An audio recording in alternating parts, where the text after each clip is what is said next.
اللہ اللہ اللہ اللہ اللہ اللہ اللہ اللہ۔ الحمد للہ رب العالمین والصلاة والسلام علی حبیبہ محمد وآلہ وصحبہ اجمعین۔ اعوذ باللہ من الشیطان الرجیم، بسم اللہ الرحمن الرحیم۔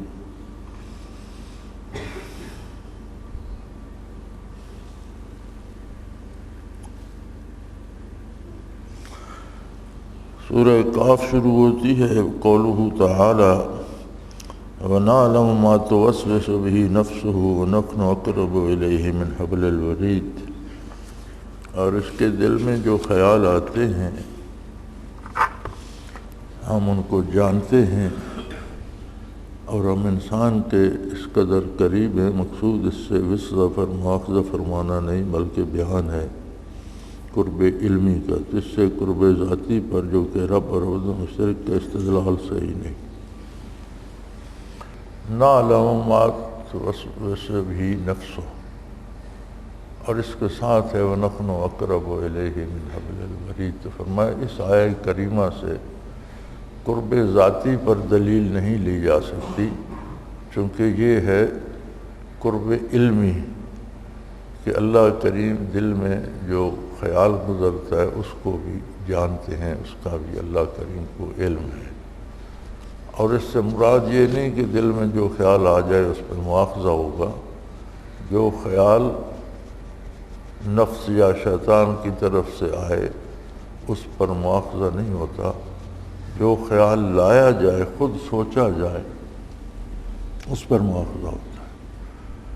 لیکن غلطی انسان سے یہ ہوتی ہے کہ جب کوئی خیال شیطان القاء کرتا ہے یا نفس القاء کرتا ہے تو بندہ اسے سوچنے لگ جاتا ہے، اس میں محو ہو جاتا ہے۔ تو یہ جو اس سے سوچنا یا اس میں محو ہونا یہ قابل مواخذہ ہے۔ تو اکثر دوستوں کا یہ سوال ہوتا ہے کہ یہ وسوسے بہت آتے ہیں تو دعا کریں یا اس کا کوئی علاج بتائیں۔ تو وسوسے کا ایک ہی علاج ہے کہ اس کی طرف توجہ نہ کی جائے، تو اللہ کریم اسے رفع فرما دے۔ چونکہ انسان کا مزاج ایسا ہے کہ دوسری جگہ ارشاد ہے کہ ہم نے کسی کے سینے میں دو دل نہیں بنائے، یعنی وہ دو طرف متوجہ نہیں ہو سکتا۔ ایک طرف متوجہ ہوگا تو دوسری طرف لازمی اس کی توجہ ہٹ جائے گی، ایک وقت میں ایک طرف متوجہ ہو سکتا ہے۔ تو وسوسہ آئے تو اگر نماز میں ہے تو اپنی نماز یا اس کے معنی پہ غور کرنا شروع کر دے تو وسوسہ از خود ہٹ جائے گا، اللہ کریم اسے رفع فرما دیں گے۔ یا ویسے بیٹھے وسوسہ آتا ہے تو درود شریف پڑھنے لگ جائے یا آخرت کا خیال کر لے یا اپنے مراقبات کی طرف متوجہ ہو جائے، اسے سوچنا شروع نہ کر دے۔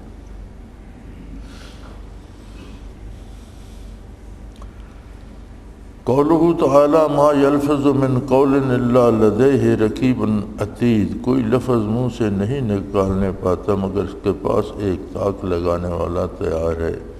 اس میں حفظ لسان کا امر ہے۔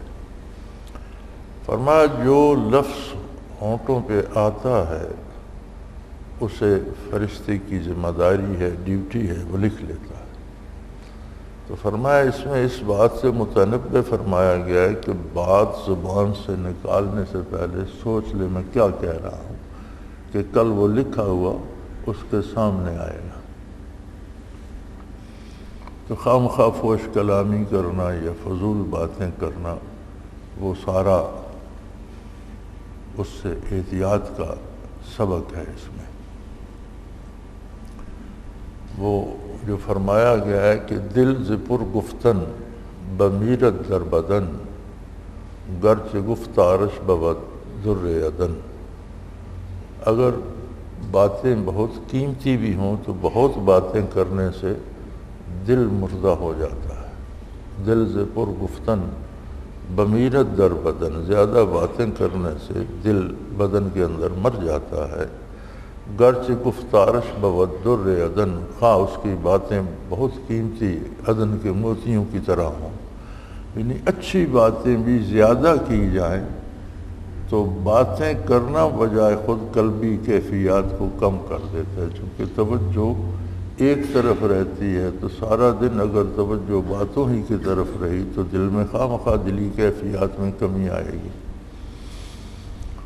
تو اگر اچھی باتیں کرنے کا یہ اثر ہے تو پھر اگر کوئی غلط باتیں کرتا ہے یا جھوٹ بولتا ہے یا فحش کلامی کرتا ہے تو اس کا اثر کتنا خراب ہوگا۔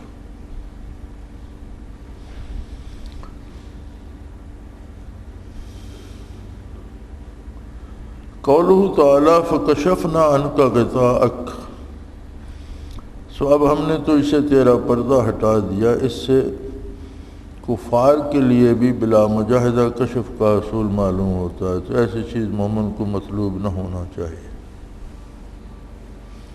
فرمایا یہ آیہ کریمہ انسان کے لیے عام ہے کہ مرنے کے بعد اس کی آنکھوں سے حجاب ہٹا دیا جاتا ہے اور اس کی نگاہ مضبوط کر دی جاتی ہے اور اسے کشف ہو جاتا ہے، خواہ وہ کافر ہو وہ بھی فرشتوں کو دیکھتا ہے، ان کی باتیں سنتا ہے، وہ سزا دیتے ہیں، اسے محسوس ہوتی ہے، اسے جنت دوزخ دکھائی دیتی ہے، یعنی وہ مرنے کے بعد کشف جو ہے وہ کافر کو بھی ہو جاتا ہے، مومن کو بھی ہو جاتا ہے، جو بھی قبر میں جاتا ہے یا برزخ میں جو بھی جاتا ہے اس کی نگاہ مضبوط ہو جاتی ہے، پردے ہٹا دیے جاتے ہیں۔ تو ایسی چیز جو ہے یہ مطلوب نہیں ہونی چاہیے، اس کے لیے محنت نہیں کرنی چاہیے، محنت رضائے باری کے لیے کرے۔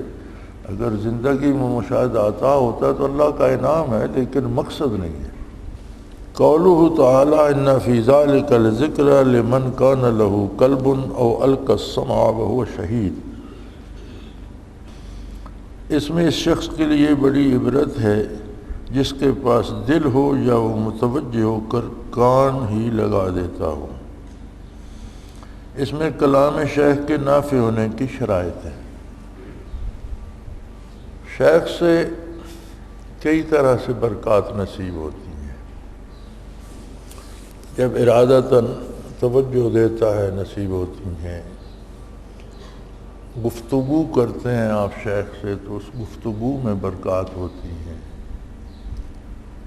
بلکہ علماء لکھتے ہیں کہ اگر حضرت بھی فرمایا کرتے کہ جو خط لکھا جاتا ہے اس میں گفتگو سے زیادہ برکت ہوتی ہے، کہ اس میں دل بھی کام کرتا ہے، سوچ بھی کام کرتی ہے، ہاتھ کا دخل بھی ہوتا ہے، نگاہ کا دخل بھی ہوتا ہے۔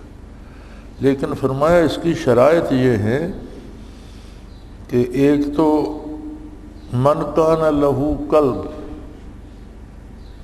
جس کے پاس قلب ہو، قلب سے مراد یہ ہے کہ دل زندہ ہو، پمپنگ مشین جو ہے خون کو پمپ کرنے والی، وہ دل تو ہر بدن میں ہے، اس کے اندر ایک لطیفہ ربانی ہے جو اصل قلب ہے، وہ زندہ ہو، وہ موجود ہو، اور پھر وہ متوجہ بھی ہو۔ یہ نہ ہو کہ شیخ بات کر رہا ہے وہ کسی اور طرف متوجہ ہے تو پھر فائدہ نہیں ہوگا، وہ متوجہ بھی ہو، کان لگا کر سن بھی رہا ہو۔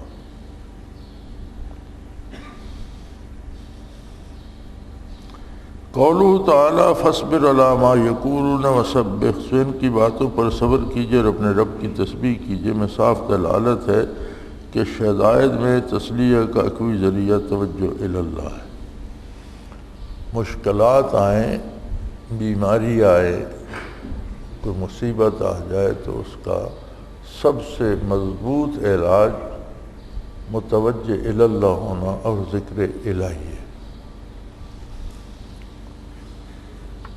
سورہ کاف تمام ہوئی،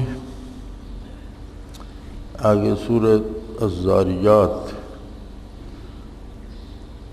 قولہ تعالی کانوا قلیلا من اللیل ما یہجعون، وہ لوگ رات کو بہت کم سوتے تھے، اس میں اہل اللہ کے بعض اعمال کا ذکر ہے، یعنی اللہ کے بندے جب لوگ بالکل غافل ہو جاتے ہیں وہ اس وقت اللہ کی بارگاہ میں حاضری کا شرف حاصل کر رہے ہوتے ہیں، اور راتوں کو سوتے بھی ہیں جاگتے بھی ہیں، بدن کا بھی حق ہے اسے بھی آرام دیتے ہیں، لیکن اپنا کام بھی کرتے ہیں۔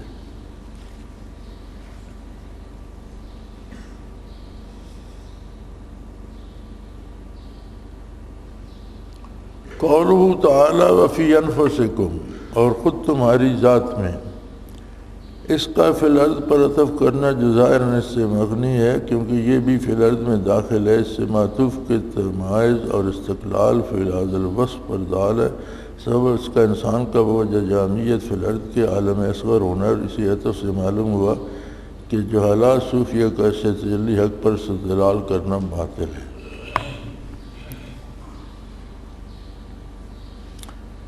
فرمایا وفی انفسکم، تو جاہل صوفی جو ہیں، جو صوفی نہیں ہیں لیکن صوفی ہونے کا دعویٰ کرتے ہیں، وہ اس پہ انسان کی ذات میں تجلی ذات کا القاء ہونا کی بات کرتے ہیں، جو غلط ہے، جو صحیح نہیں ہے، کیونکہ اس میں فی الارض بھی داخل ہے، یعنی ساری کائنات اس میں داخل ہے۔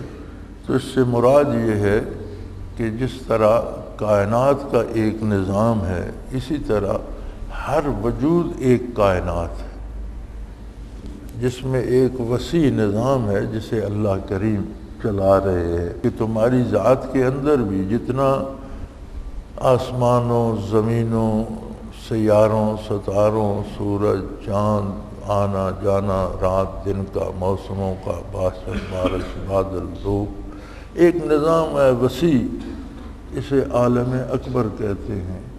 اور انسان کے اندر بھی ایک پورا نظام ہے، جسے آج کل سائنس نے اپنے انداز میں اور اپنی اصطلاحات میں دریافت کیا ہے کہ ہر وجود کے اندر 1000 کھرب سیل ہے، اور ہر سیل میں ایک کتاب ہے، اور اس کتاب میں اس بندے کے پیدا ہونے سے مرنے تک کی پوری تفصیل درج ہے۔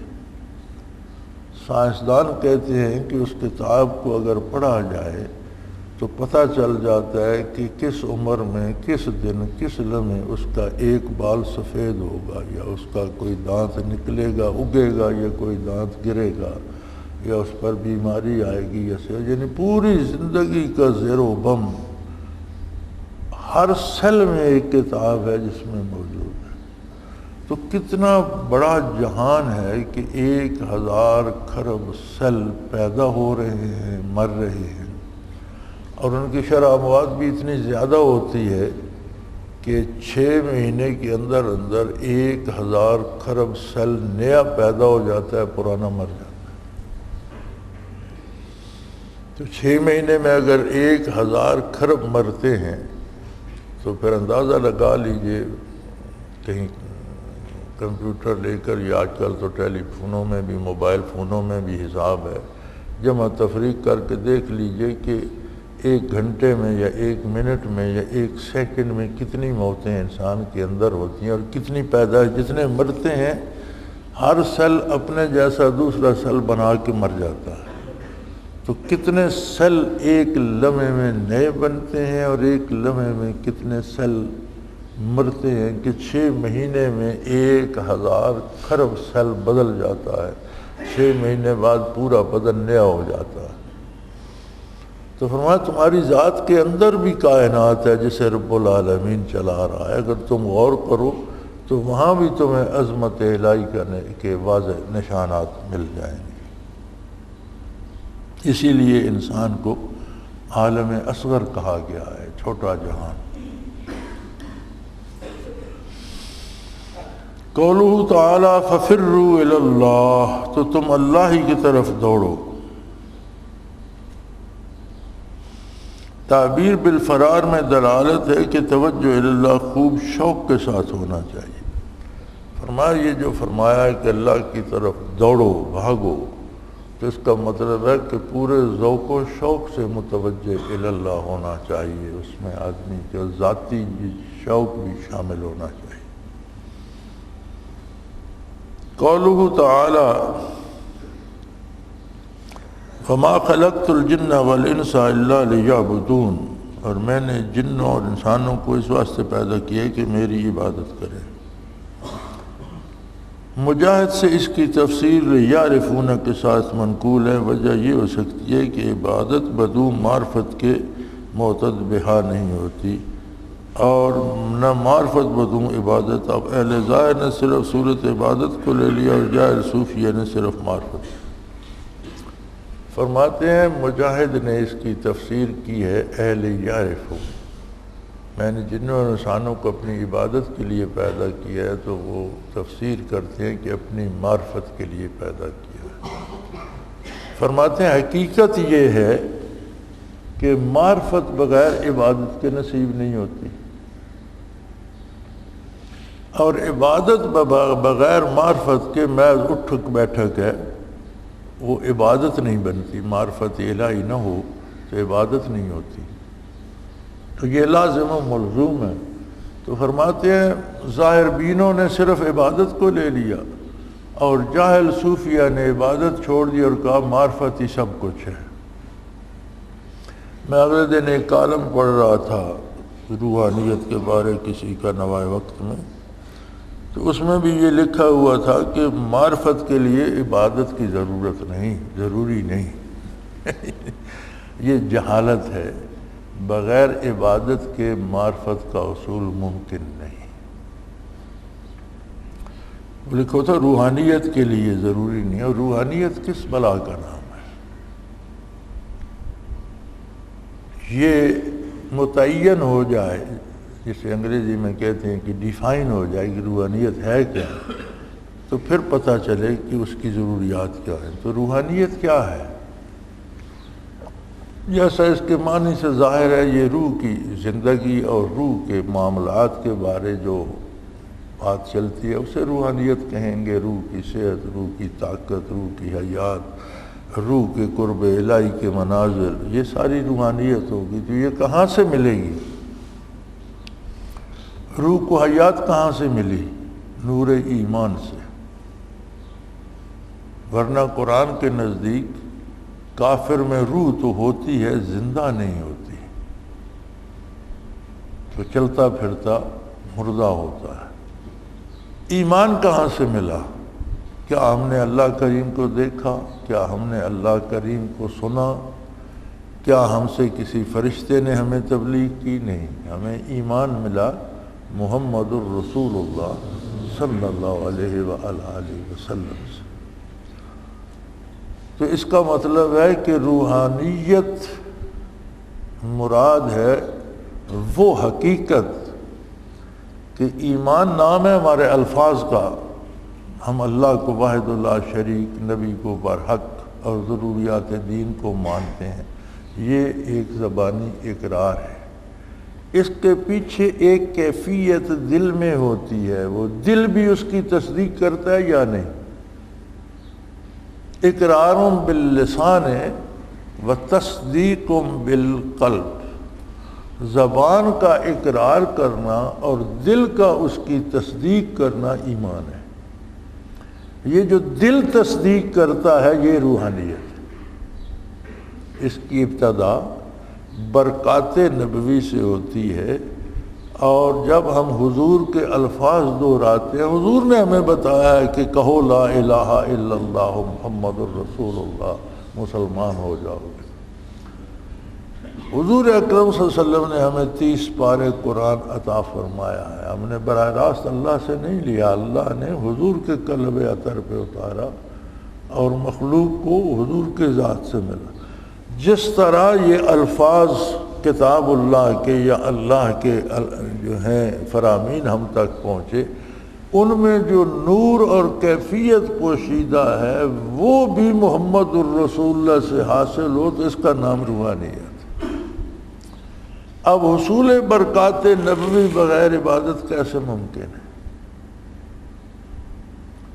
اور اگر یہ برکات نصیب نہ ہو تو عبادت میں جہاں نہیں کوئی نہیں۔ تو فرمایا ظاہر بینوں نے صرف عبادت کو لے لیا اور کیفیات حاصل کرنے کی ضرورت محسوس نہ کی، اور جاہل صوفیان کا عبادت کی ضرورت ہی نہیں، ہمیں ویسی کیفیات نصیب ہو جاتی ہیں، خواہ وہ نفس کا چھلاوا یا شیطان کا بہکاوا ہو۔ تو یہ دونوں باتیں غلط ہیں۔ معرفت کے لیے عبادت بھی اور عبادت کے لیے معرفت لازم و ملزوم ہے۔ سورہ ذاریات تمام ہوئی۔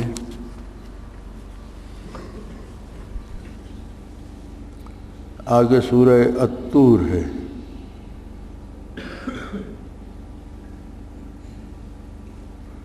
قوله تعالی والذین آمنوا واتبعتهم ذریتهم بإیمان الحقنا بهم ذریتهم، اور جو لوگ ایمان لائے اور ان کی اولاد نے بھی ایمان میں ان کا ساتھ دیا، ہم ان کی اولاد کو بھی ان میں کے ساتھ شامل کر دیں گے۔ اس سے نسب شریف کا آخرت میں نافع ہونا ثابت ہوتا ہے، لیکن شریف دینی کا نہ کہ شرف دینوی کا۔ فرماتے ہیں اللہ نے فرمایا کہ جو لوگ ایمان لائے اور اس پر قائم رہے اور اللہ کی اطاعت کی، اگر ان کی اولاد بھی ایمان لائی اور ان کا اتباع کیا تو آخرت میں ہم ان کی اولاد کو بھی ان کے ساتھ ان کے درجات میں شامل کر دیں گے۔ تو فرماتے ہیں اس میں نسب کا شرف تو ثابت ہوتا ہے، نسب کا بزرگ ہونا تو ثابت ہوتا ہے، لیکن باعتبار دین کے، باعتبار دنیا کے نہیں۔ یہ نہیں کہا کہ جس کا باپ بادشاہ تھا اس کے بیٹے کو بھی ہم آخرت میں بادشاہ بنا دیں گے، یا جس کے پاس بہت دولت تھی اس کے بیٹے کو آخرت میں نوازیں گے، نہیں۔ جس کے پاس دینی کیفیات تھیں اگر اس کے بیٹے نے بھی حاصل کی تو ہم اس کو بھی آخرت میں اس کے ساتھ۔ تو فرمایا شرف جو ہے نسب کا وہ ثابت ہوتا ہے، لیکن دین کے اعتبار سے، دنیا کے اعتبار سے نہیں۔ قولہ تعالی یتنازعون فیہا کاسن، وہاں آپس میں جام مشروب پر سینہ جپٹی بھی کریں گے۔ اس سے ثابت ہوتا ہے کہ مزاح و انبساط دوستوں میں مذموم نہیں، جیسا بعض زاہدان خشک اس کو وقار کے خلاف سمجھتے ہیں۔ اور یہ بھی معلوم ہوا کہ جب طیب قلب کا یقین ہو غیر کے مال میں تصرف جائز ہے۔ دو باتیں فرمایا اس سے ظاہر ہوتی ہیں کہ جنت میں مشروبات کے پینے پلانے پر لوگ ایک دوسرے سے جام چھینیں گے، مذاق میں، خوشی میں، خوش دلی میں چھینا جپٹی بھی کریں گے۔ تو فرمایا اس سے یہ معلوم ہوتا ہے کہ اپنے دوستوں ساتھیوں میں بیٹھ کر جائز شریعت کے اندر جو مزہ ہے خوش دلی کے لیے کرنا وہ جائز ہے۔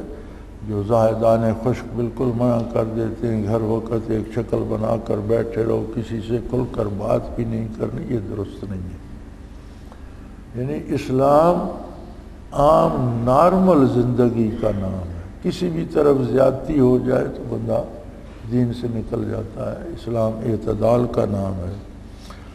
اور دوسرا کوئی ایسا تعلق دار ہو، باپ ہو، بیٹا ہو، بھائی ہو، جس سے یہ یقین ہو کہ اگر اسے پتہ چل گیا کہ میں نے اس کے مال سے کچھ مال خرچ کر دیا ہے تو اسے کوئی دکھ نہیں ہوگا، تو اس کے مال میں تصرف بھی جائز ہے۔ جیسے یہ جام چھین لینے والی بات ہے، وہ چھیننے پر ناراض تو نہیں ہوں گے، مذاق ہوگا، خوش طبعی ہوگی۔ اسی طرح اگر کسی ایسے دوست، بھائی، رشتہ دار جس کے ساتھ اتنی بے تکلفی ہو کہ یقین ہو کہ میں نے اس کا مال خرچ کر دیا، وہ موجود نہیں ہے، لیکن اسے پتہ چلے گا تو اسے دکھ نہیں ہوگا، وہ بھی جائز ہے۔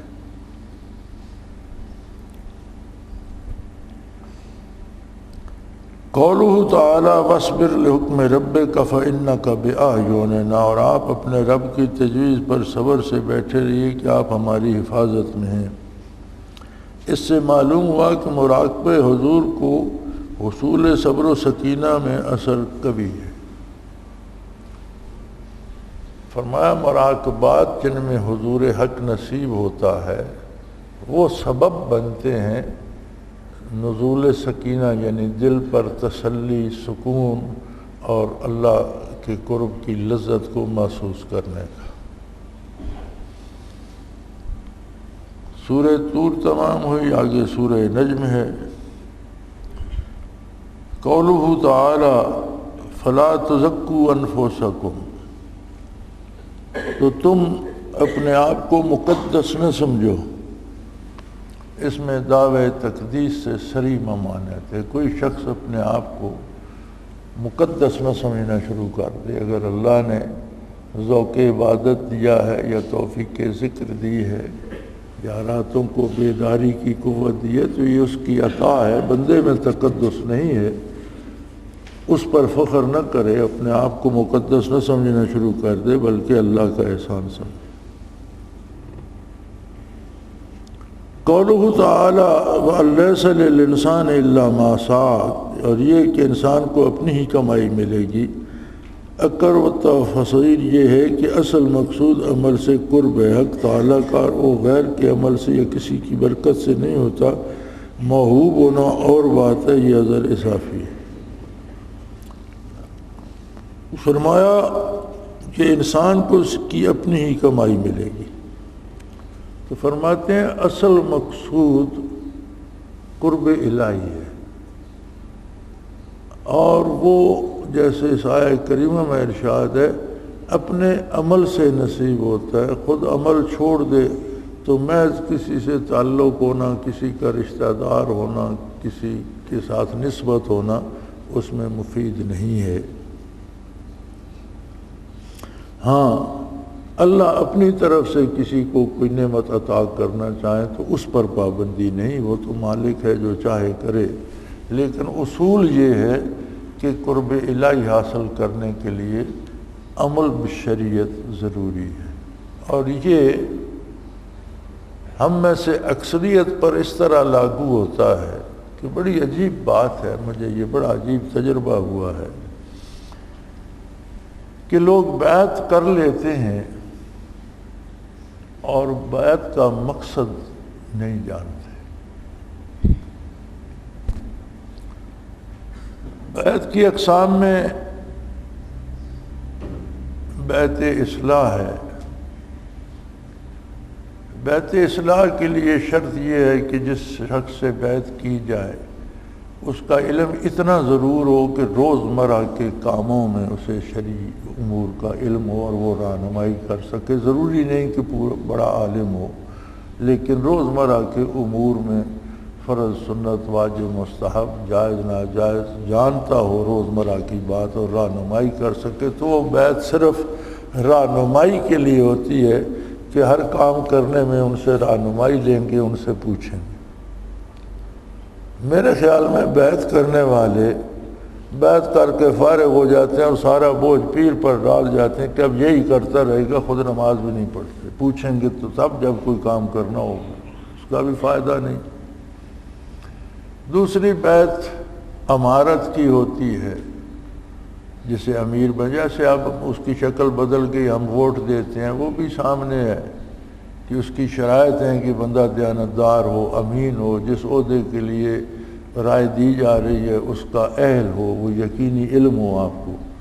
وہ بھی کوئی نہیں، ہم اپنی دھڑوں اور کوئی پیسے لے کے دے دیتا ہے، کوئی برادری میں دے دیتا ہے، کوئی دوستی میں دے دیتا ہے، وہ بھی اس کا بھی کوئی اثر نہیں۔ تیسری بیعت تصوف ہے، یہ کی ہی اس لیے جاتی ہے کہ کیفیات قلبی نصیب ہوں، اور اکثر لوگ جو بیعت کرتے ہیں پیروں کی، اس میں پہلی دو بہت کم ہوتی ہیں، کیونکہ پہلی بیعت کے لیے تو پیر ہونا شرط ہی نہیں ہے، اس کے لیے تو کوئی بندہ بھی جو روزمرہ کے معمولات بتا سکتا ہو، اتنا علم اس کا ہو، تو وہ تو مولوی صاحب سے کی جا سکتی ہے، اس کے لیے پیر صاحب کی کیا ضرورت ہے؟ اپنے محلے کے مولوی سے بھی کی جا سکتی ہے، اتنا تو وہ بھی جانتا ہوتا ہے۔ تو میرے خیال میں جو پیر صاحبان کی بیعت ہوتی ہے یہ حصول برکات اور کیفیات قلبی کے لیے ہوتی ہے، لیکن عجیب بات ہے کہ لوگ بیعت کر لیتے ہیں اور اس پہ عمر گزار دیتے ہیں، کوئی کیف نصیب نہیں ہوتا، کوئی چیز حاصل نہیں ہوتی، اسی پہ خوش رہتے ہیں میں نے بیعت کی ہوئی۔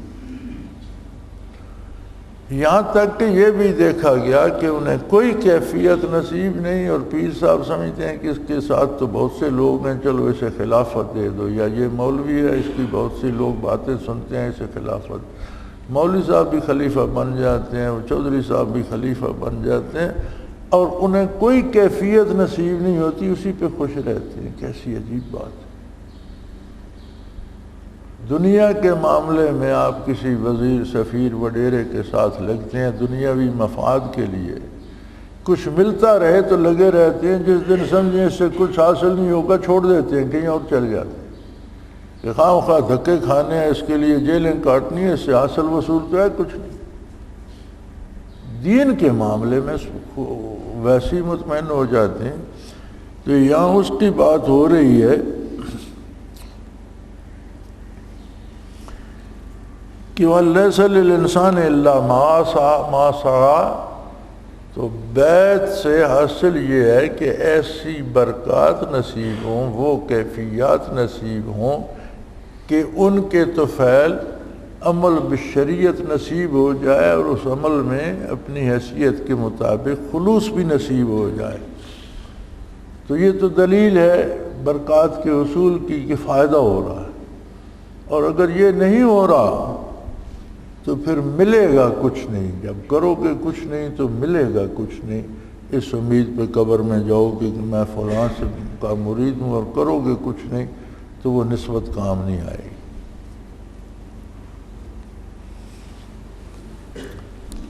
قولہ تعالی وَإِنَّا إِلَىٰ رَبِّكَ الْمُنْتَهَىٰ، اور یہ کہ آپ کے پردگاری کے پاس پہنچنا ہے۔ بعض نے یہ معنی کہے ہیں کہ مراد منتہی افکار ہے، یعنی رب سے اس طرف تفکر کی سیر، جب رب کی طرف اس کی توجہ تو اس کی سیر بند ہوگی۔ اصل عربی میں اس کے دلائل نقلیہ ہیں۔ فرماتے ہیں کہ مراد منتہی افکار ہے، یعنی اللہ کی طرف جب فکر چلتی ہے تو اس کی سیر ختم ہو جاتی ہے۔ اللہ کی ذات میں فکر کرنا ہی نہیں چاہیے، سوچنا ہی نہیں چاہیے، بلکہ اللہ کی صفات میں سوچنا چاہیے۔ اللہ کی ذات ہماری سوچ اور فکر سے بالا تر ہے، لہذا صفات الہی میں غور کرنا چاہیے کہ اس کی کیا کیا نعمتیں ہیں، کیا کیا احسان ہیں، کس کس طرح سے ہیں۔ ذات باری میں فکر کا راستہ بند ہو جاتا ہے۔ سورہ نجم تمام ہوئی۔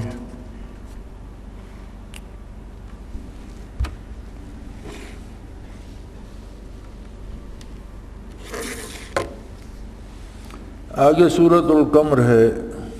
قولہ تعالی جزان لمن کان کفر، یہ سب کچھ اس شخص کا بدلہ لینے کے لیے جس کی بے قدری کی گئی، یعنی کفر بھی اور نوح علیہ السلام ہے۔ تو اس میں دلالت ہے کہ حق تعالیٰ اپنے مقبولین کے لیے انتقام لیتے ہیں تو ان کو ایذا نہ پہنچایا جائے۔ فرمایا جب قوم کو غرق کر دیا گیا، نوح علیہ السلام کی قوم کو، سوائے ان لوگوں کے جو ان کے تابع تھے، تو ارشاد ہوا کہ یہ ہم نے بدلہ لیا ہے اس بندے کا جس کا یہ انکار کرتے تھے، جس کو یہ ایذا دیتے تھے۔ تو اس سے معلوم ہوا کہ مقبولان الہی کو اگر ایذا دی جائے تو اللہ کریم اس کی سزا دیتے ہیں، اللہ اس کا بدلہ لیتے ہیں، لہذا اس فعل سے بچنا چاہیے۔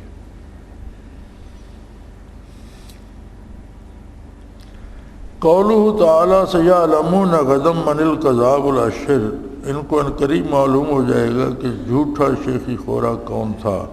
جب اصلاح سے مایوسی ہو جائے بجائے مجادلہ کے اس طرح سے جواب دیا جائے، اہل طریق کی معاندان کے ساتھ یہی عادت ہے۔ فرمایا بات اس حد تک کی جائے جب اگلے کی اصلاح کی امید ہو، اور جب مخاطب محض جھگڑے پہ اتر آئے اور محض باتیں، تو باتوں کی تو کوئی انتہا نہیں ہوتی،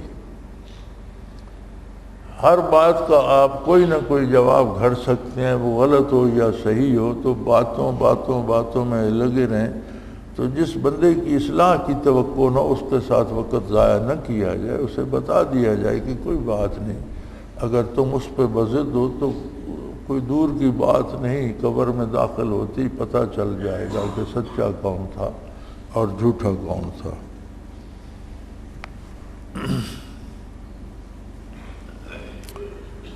سورہ قمر تمام ہوئی، آگے سورہ رحمان ہے۔ سورہ رحمان میں انہوں نے ایک ہی آیہ کریمہ لی ہے، قولہ تعالیٰ فَبِأَيِّ آلَاءِ رَبِّكُمَا تُكَذِّبَانِ، سو اے جن و انس تم اپنے رب کی کون کون سی نعمتوں کے منکر ہو جائے گے۔ اس آیت کا مختلف الانواع مضامین کے پیچھے آنا، جن میں بعض کا نعمت ہونا ظاہری بھی نہیں، اس پر دال ہے کہ نعمت کی قسمیں مختلف ہیں، کوئی حصی ہے کوئی معنوی۔ اس کو اہل بصیرت اپنے اوقات و حالات میں سمجھتے ہیں۔ اس سے یہی معلوم ہوا کہ انتفاع جمع انواع نام سے مطلوب ہے، منافی زود یا مانع عن التعلق مع اللہ تعالیٰ نہیں۔ فَبِأَيِّ آلَاءِ رَبِّكُمَا تُكَذِّبَانِ، اے جنوں اور انسانوں تم اللہ کی کون کون سی نعمتوں کا انکار کرو گے۔ تو فرمایا یہ آیہ کریمہ بار بار مختلف نوع مختلف قسم کی نعمتوں کے ساتھ آئی ہے۔ ایک نعمت بیان کی ایک قسم کی، پھر اس کے آگے یہ آیہ کریمہ آئی، پھر دوسری قسم کی نعمت ارشاد فرمائی۔ تو فرمایا اس کا مطلب ہے کہ مختلف قسم کی نعمتیں ہیں، جن میں کچھ حصی ہیں کچھ معنوی ہیں۔ کچھ حصی وہ ہیں جو دنیاوی ہیں نعمتیں، مال، عزت، آبرو، روٹی کپڑا، کھانا پینا، صحت، بیماری، دنیا کی جو نعمتیں۔ کچھ معنوی ہیں، درجات قرب عطا ہونا، قلبی کیفیات کا عطا ہونا، اور باطنی نعمتوں کا عطا۔ تو حصی اور معنوی ساری نعمتوں کو یہ شامل ہے۔ تو فرماتے ہیں اس کا حاصل یہ ہے کہ انتفاع جمیع انواع نام سے مطلوب ہے، منافی زود یا مانع تعلق میں اللہ نہیں، کہ اللہ اگر نعمتیں دے تو ان کو استعمال کرنا پارسائی کے منافی نہیں ہے۔ ہمارے ہاں ایک بڑا عجیب سا بن گیا ہے قصہ، اور اسے اکثر علماء ظواہر بیان بھی اپنے انداز میں کرتے ہیں۔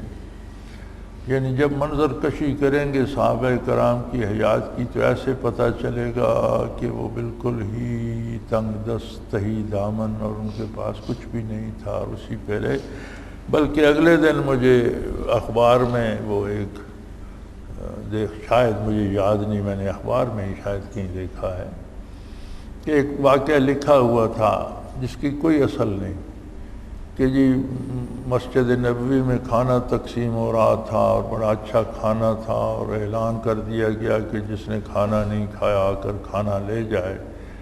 تو ایک شخص کو جب کھانا ملا تو اس نے کہا کہ ایک بندے کا کھانا اور بھی دیا جائے۔ تو اس سے پوچھا گیا کہ دوسرے بندے کے لیے تم کھانا کیوں مانگ رہے ہو؟ تو اس نے کہا وہ ایک بابا جی مسجد کے کونے میں بیٹھے ہیں اور ان کے پاس سوکھی روٹیاں ہیں، اور وہ پانی میں ڈبو ڈبو کر بڑی مشکل سے کھا رہے ہیں، تو ایک بندے کا کھانا دو، میں ان کو دوں گا۔ تو اس کھانا بانٹنے والے نے کہا کہ یہ کھانا تقسیم اسی بابا جی کے حکم سے ہو رہا ہے، جس کو تو کھانا دینا چاہتا ہے یہ سب اسی کا دسترخوان ہے۔ تو وہ ابو بکر صدیق تھے۔ اب یہ ساری کسی کی گھڑی ہوئی داستان ہے۔ صحابہ کرام جب ہجرت کر کے آئے تو بالکل خالی تھے، دنیاوی اعتبار سے تہی دست تھے، مال بھی رہ گیا، جائیداد بھی رہ گئی، گھر بھی رہ گئے، اور سارے نہیں، بعض اپنا مال لے بھی آئے تھے۔ لیکن حضور نے مواخات کرا دی، اور انصار کے پاس جو زمینیں تھیں وہ بھی انہوں نے آدھی آدھی بانٹ دیں، جو گھر اور مکان تھے وہ بھی آدھے آدھے بانٹ دیے، جو مال تھے وہ بھی آدھے آدھے بانٹ دیے، بلکہ بعض کی یہاں تک ایثار کیا کہ بعض کی 2 یا 3 بیویاں تھیں یا 4 بیویاں تھیں، تو ایک بیوی کو طلاق دے کر عدت گزار کر اپنے مہاجر بھائی سے اس کا نکاح خوشی خوشی کرا دیا، بیویاں تک بانٹ لی۔ تو پھر یہ جو تصویر بنائی گئی ہے یہ تو نہیں بنتی۔ پھر اس کے بعد جب فتوحات شروع ہوئیں اور غنائم آنا شروع ہوئے اور مسجد نبوی میں تقسیم ہونا شروع ہوئے، تو عہد نبوی میں بھی سارا جزیرہ نما عرب تو فتح ہو چکا تھا اور بے شمار مال غنیمت آتا تھا اور تقسیم ہوتا تھا اور ہر ضرورت مند کو ملتا تھا۔ اور پھر عہد خلافت راشدہ میں تو یمن اور روم اور ایران فتح ہوئے اور سونے چاندی کے ڈھیر لگ گئے مدینہ منورہ کی گلیوں میں۔ سیدنا فاروق اعظم رویا کرتے تھے کہ کہیں ہماری نیکیوں کا بدلہ اللہ نے دنیا میں ہی تو نہیں دے دیا۔ نے پوچھا روتے کیوں ہیں؟ تو فرمایا اس لیے رو رہا ہوں کہ یہاں یہ دولت دنیا جاتی ہے، اس کے ساتھ فساد بھی آتا ہے۔ یہ تو ہمارے پاس گلیاں بھر گئیں اور مکان بھر گئے، یہ تو کروڑوں کی جو ہے حصے ایک ایک صحابی کو اس سے ملے۔ اور حضرت علی کرم اللہ وجہ الکریم امیر ترین لوگوں میں تھے، سارے اکابر صحابہ کو، چونکہ سارے مہاجرین و انصار اکابر صحابہ کو غنیمت سے حصہ ملا کرتا تھا بطور پنشن کے۔ جو بزرگ ہو گئے تھے، جنگ میں نہیں جا سکتے تھے، جو بیت المال کا حصہ تھا اس میں سے ان کو بھی حصہ ملا کرتا تھا۔ حسنین کریمین جگر گوشے تھے رسول اللہ صلی اللہ علیہ وسلم کے، امیر ترین لوگ تھے، بہترین لباس پہنتے تھے، اچھے گھوڑے رکھتے تھے، بہت وسیع دسترخوان تھا۔ کوئی یہ ضروری نہیں ہے کہ ہم اس کو چمٹے رہیں کہ وہ بھوکے ہی رہے۔ کیوں بھوکے رہے؟ اللہ نے انہیں بے پناہ دیا، دنیا ان کے لیے مسخر کر دی، اور بھوکے رہ کر نیکی آسان ہے۔ وسائل اور اسباب آ جائیں تو اطاعت الہی پہ کاربند رہنا یہ اصل کام ہے۔ تو یہ حقائقیں بنا دی گئی ہیں۔ اسلام نے قناعت کا درس دیا ہے کہ دوسرے کے مال کو نہ چھینو اور اس کا لالچ نہ رکھو، قناعت کرو، لیکن اللہ حلال وسائل سے آپ کو جو دے اس سے استفادہ کرنا۔ اللہ دے تو اچھا کپڑا پہننا، اللہ دے تو اچھا کھانا کھانا، اللہ دے تو اچھا گھر بنانا، اللہ حلال جائز وسائل سے دے تو اچھی گاڑی اچھی سواری رکھنا منع نہیں ہے، ان سے استفادہ ممنوع نہیں ہے، اور یہ قرب الہی میں معنی نہیں ہے، بلکہ اس پر شکر کرنے کا حکم دیا گیا ہے۔ تو فائدہ اٹھائے گا تو شکر کرے گا۔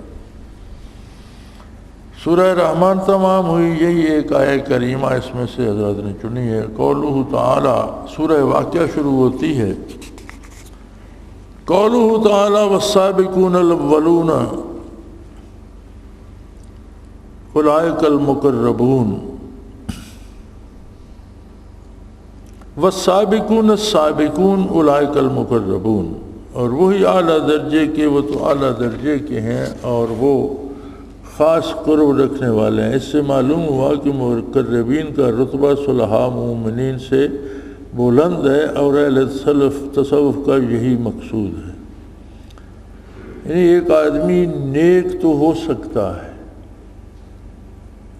اس میں خلوص بھی ہو سکتا ہے، عابد بھی ہے، عبادت بھی کرتا ہے، حلال کماتا ہے، حلال کھاتا ہے، تو صحیح مومن ہے، نجات کا اللہ اس کی نجات فرما دے گا، اللہ اس پر مہربانی فرمائے گا۔ لیکن جو اس سے آگے بڑھ کر کیفیات قلبی حاصل کرتا ہے، اس کا درجہ اس سے بلند ہے، اس کی بات ہو رہا ہے۔ والسابقون السابقون، سبقت لے جانے والے، سبقت لے جانے والے ہیں۔ اولئک المقربون، وہ اللہ کے خاص مقرب ہیں۔ تو فرمایا نیکی اگر آدمی کیفیات قلبی حاصل نہیں بھی کرتا تو دل میں خلوص ہے، نیکی کرتا ہے تو وہ ضائع نہیں جائے گی، نجات تو ہو جائے گی، اللہ کا کرم ہوگا۔ لیکن جو کیفیات قلبی بھی حاصل کرتے ہیں اور عمر اس میں لگا دیتے ہیں، انہیں ایک خاص درجہ نصیب ہوگا اور اس سے ان کا مقام بلند ہوگا۔ آگے سورہ الحدید، قولہ تعالی هو الاول والآخر والظاہر والباطن،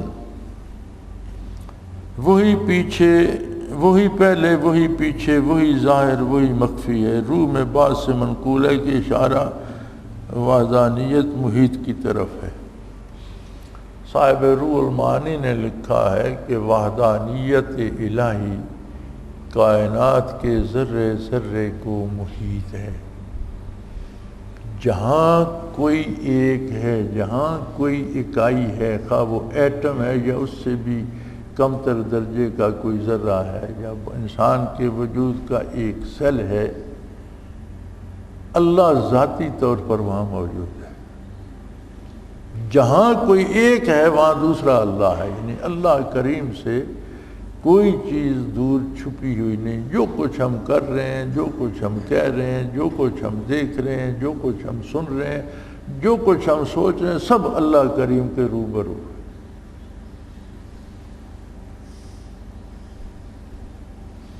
قولہ تعالی وَهُوَ مَعَاكُمْ أَيْنَمَا كُنْتُمْ، اور وہ تمہارے ساتھ ہے خواہ تم کہیں بھی ہو۔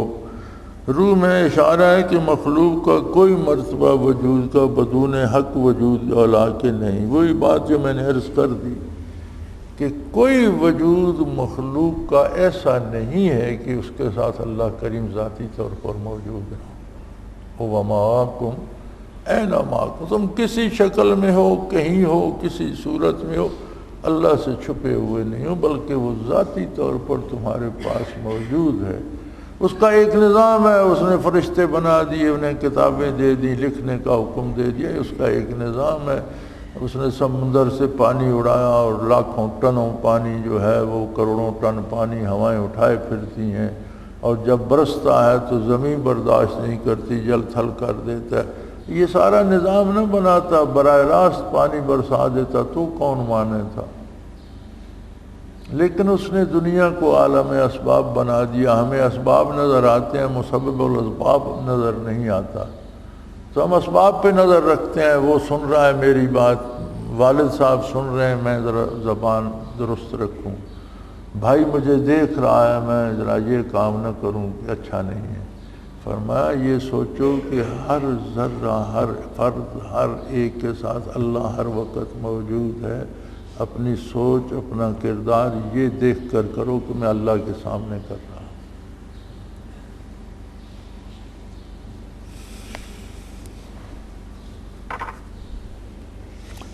قولہ تعالی الم یان للذین آمنوا ان تخشع قلوبہم لذکر اللہ، کیا ایمان والوں کے اس بات کا وقت نہیں آیا کہ ان کے دل اللہ کی نصیحت کے اور دین حق کے نازل ہوئے اس کے سامنے جھک جائیں؟ اس میں صریح دلالت ہے خشوع کے لزوم پر۔ اس پر قسوت طول اور غفلت سے پیدا ہوتا ہے۔ اس پر قسوت کا علاج کثرت ذکر اللہ ہے۔ فرمایا اس آیہ کریمہ میں یہ ارشاد فرمایا گیا ہے کہ قساوت یا دل کی سختی جسے کہتے ہیں، اللہ سے غفلت، اللہ کریم کی حضور سے غفلت جو ہے یہ قساوت قلبی کہلاتی ہے، دل سخت ہو جاتا ہے۔ تو فرمایا اس کا علاج کثرت ذکر اللہ۔ اللہ نے بتایا الم یان للذین ان تخشع قلوبہم لذکر اللہ، یعنی یہ جو خشیت ہے یہ حل ہے قساوت کا۔ دو میں سے ایک چیز ہوگی، یا خشیت ہوگی یا قساوت ہوگی۔ جیسے روشنی اور تاریکی اکٹھے نہیں رہ سکتے، اسی طرح خشیت اور قساوت ایک دل میں بیک وقت نہیں رہتے۔ اور خشیت آتی ہے کثرت ذکر سے۔ تو فرماتے ہیں کہ اس پر قسوت کا علاج کثرت ذکر اللہ ہے۔ اللہ کے ذاتی نام کے ذکر کی کثرت قساوت قلبی کا واحد علاج ہے۔ قولہ تعالی والذین آمنوا باللہ ورسلہ اولئک هم الصدیقون والشہداء عند ربہم، جو لوگ اللہ پر اور اس کے رسولوں پر ایمان رکھتے ہیں ایسے ہی لوگ اپنے رب کے نزدیک صدیق اور شہید ہیں۔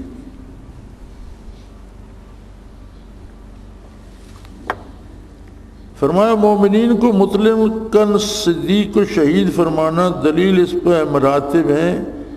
ادنیٰ مراتبہ پر ہر مومن کو عام ہے، جیسے ولایت عامہ ہر مومن کو عام ہے۔ فرمایا ایمان کا خاصہ یہ ہے کہ ہر مومن ولی اللہ ہے۔ ایک اسے کہتے ہیں ولایت عامہ۔ ہم جسے کہتے ہیں یہ ولی اللہ ہے وہ ہمارا گمان ہے، ہمارے پاس اس کی رسید نہیں ہوتی، ہمارا یہ اعتبار ہے یا گمان ہے یا ہماری سوچ ہے کہ یہ ولی اللہ ہے۔ لیکن ہر مومن کے ولی ہونے کی دلیل قرآن میں موجود ہے، اللہ ولی الذین آمنوا، اللہ ہر ایمان والے کا دوست ہے۔ تو فرمایا ایمان والے کو ولایت عامہ تو حاصل ہے، لیکن فرمایا اولئک الصدیقون والشہداء عند ربہم، کو اپنے پروردگار کے نزدیک صدیق اور شہید کا رتبہ پانے والے لوگ ہیں۔ اس سے فرمایا وہ لوگ مراد ہیں جو یہ کیفیات اور مراتب ایمان کی بلندی حاصل کرتے ہیں، جو کیفیات قلبی حاصل کر کے اعلیٰ یقین کے مراتب پر پہنچتے ہیں، انہیں اللہ کریم صدیق اور شہید کے مدارج عطا فرماتے ہیں۔ ولایت عامہ تو ہر مومن کو حاصل ہے، یہ ولایت خاصہ ہے کہ جو کیفیات قلبی بھی حاصل کرتے ہیں۔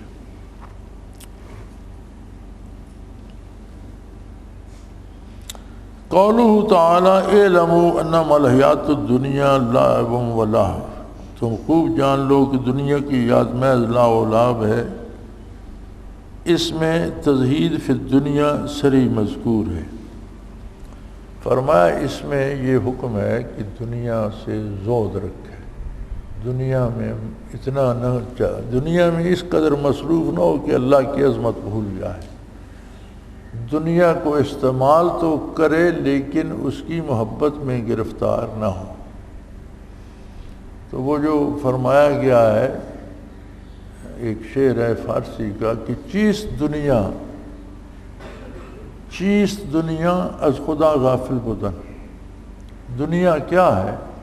اللہ کی یاد سے، اللہ کی عظمت سے غفلت کا شکار ہو جانا دنیا ہے۔ نئے کماش و نکرہ و فرزند و زن، دولت مند ہونا یا بال بچے دار ہونا یا خاندان رکھنا یا گھر والا ہونا، یہ دنیا نہیں ہے۔ دنیا وہ ہے جو اللہ کی یاد بھلا دے۔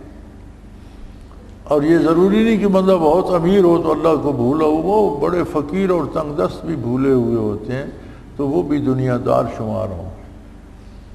اور اگر کوئی بہت بڑا امیر بھی ہر وقت اللہ کی عظمت کو یاد کرتا ہے تو وہ دنیا دار نہیں، وہ دیندار شمار ہوں۔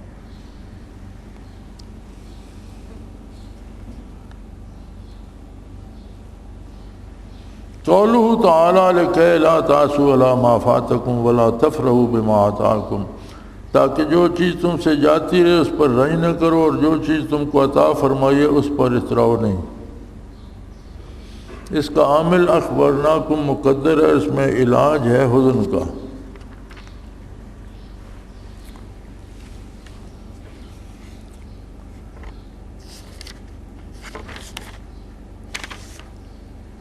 تقدیر کے یاد کر لینے سے یہ کہ اس میں ضرور ہماری مصلحت ہے، گو مفصل ہم کو معلوم نہ ہو۔ فرمایا اس میں کہ جو چیز تمہاری جاتی رہے اس پر دکھ نہ کرو، جو مل جائے اس پر فخر نہ کرو۔ فرمایا اس میں دنیا کے دکھوں سے آزاد ہونے کا ایک علاج ہے کہ ہر چیز کو اللہ کی طرف سے سمجھا جائے، اور جو چیز ہم سے جاتی رہے تو یہ سمجھے کہ اس میں ضرور ہم نہیں جانتے لیکن ہماری اس میں کوئی بہتری ہوگی، اور جو مل جائے اس پر اترائے نہیں، اللہ کا شکر ادا کرے کہ یہ اللہ نے مجھے دے دی ہے۔ جبکہ دنیا دار کا جو عمل ہے وہ اس کے خلاف ہوتا ہے۔ کوئی جاتی رہے تو کہتا ہے بس جی تقدیر میں یہی تھا، اللہ نے ایسا لکھ دیا میرا نقصان ہو، اور کوئی چیز مل جائے تو کہتا ہے یہ میرا کمال ہے جی، میں نے وہ تجویز کی تھی، وہ ہیلا کیا تھا۔ فرمایا یہ غلط ہے۔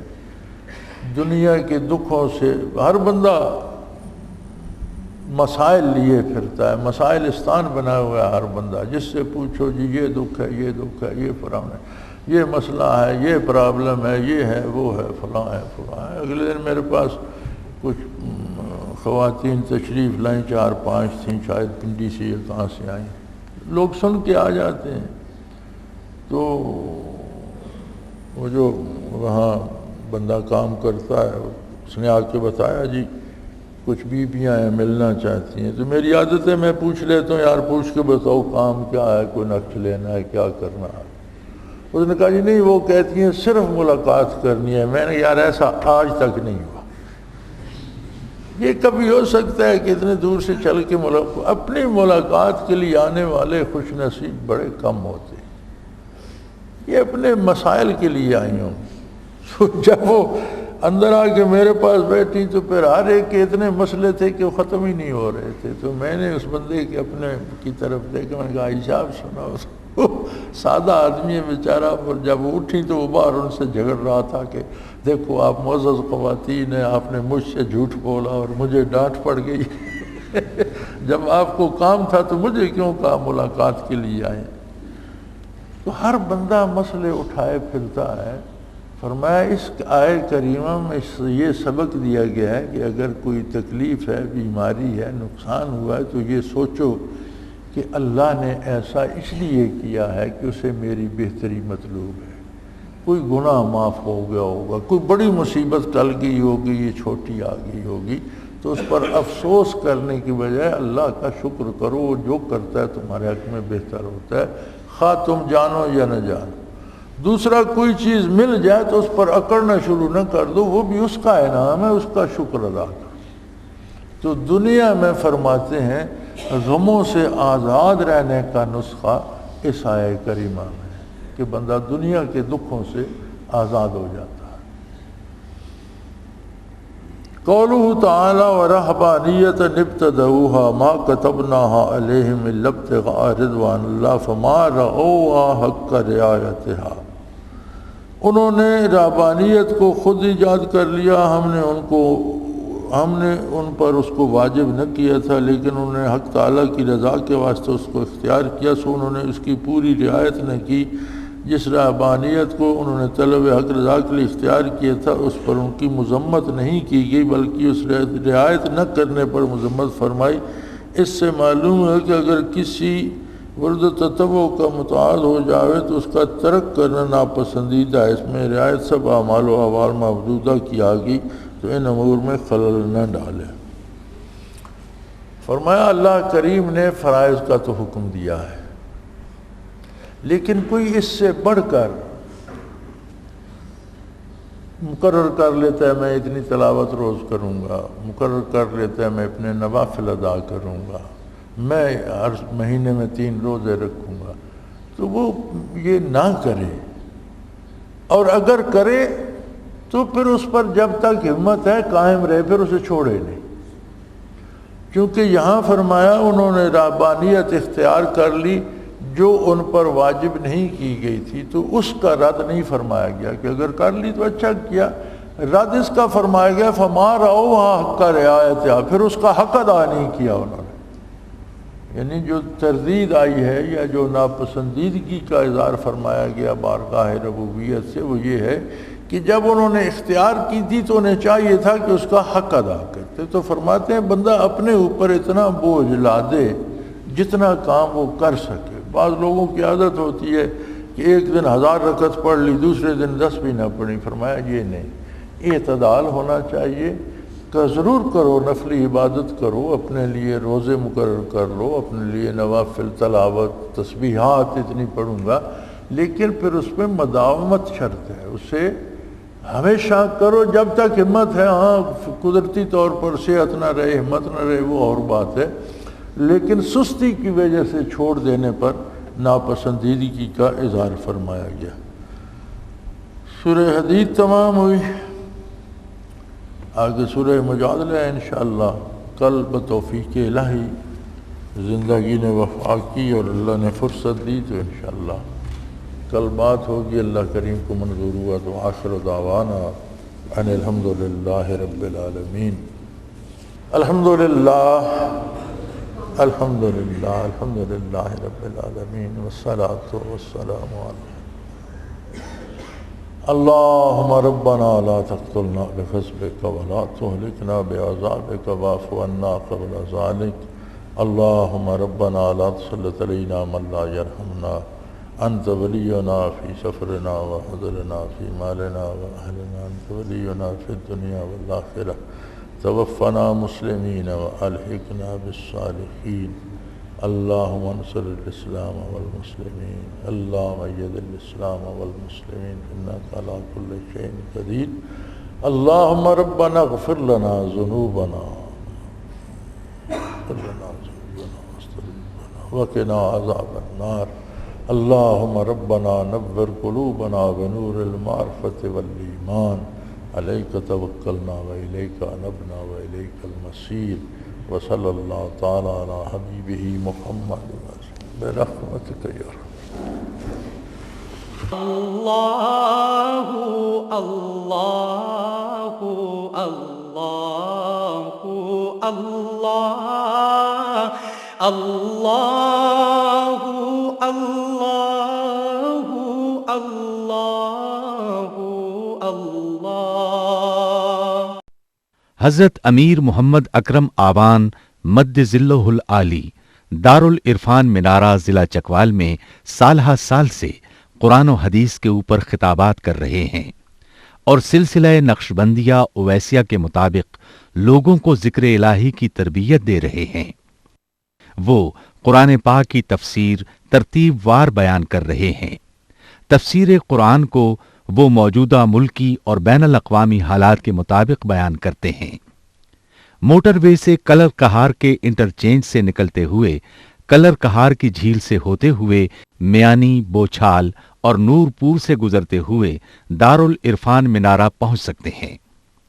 حضرت امیر محمد اکرم آوان نے بچیوں اور بچوں کی دینی اور دنیاوی تعلیم کے لیے سقارہ اکیڈمی کے نام سے ایک درسگاہ بھی قائم کی ہے، جس کا افتتاح ملک پاکستان کے صدر جنرل محمد ضیاء الحق نے اپنے دست مبارک سے کیا تھا۔ وہ تمام احباب جو اسلام کی طلب رکھتے ہیں ان سے گزارش ہے کہ دارالعرفان منارہ ضلع چکوال میں امیر محمد اکرم آوان صاحب کے خطابات سے مستفید ہوں۔ وہ ہر جمعے کو نماز سے پہلے بیان فرماتے ہیں۔ ہر ماہ کی پہلی اتوار کو ماہانہ اجتماع ہوتا ہے جس میں آپ خصوصی خطاب فرماتے ہیں اور پاکستان کے چاروں صوبوں سے احباب اس اجتماع میں شرکت کرتے ہیں۔ اس کے علاوہ یہاں سال میں 2 مرکزی اجتماعات بھی ہوتے ہیں، ایک رمضان المبارک میں اعتکاف کا اجتماع اور دوسرا جولائی اور اگست میں 40 دن کا اجتماع ہوتا ہے جس میں روحانی تربیت کی جاتی ہے۔ اپنا خون سیماب دے کر اتنا ہم کر جائیں گے، نام آقا کا چمن میں پھر رقم کر جائیں گے۔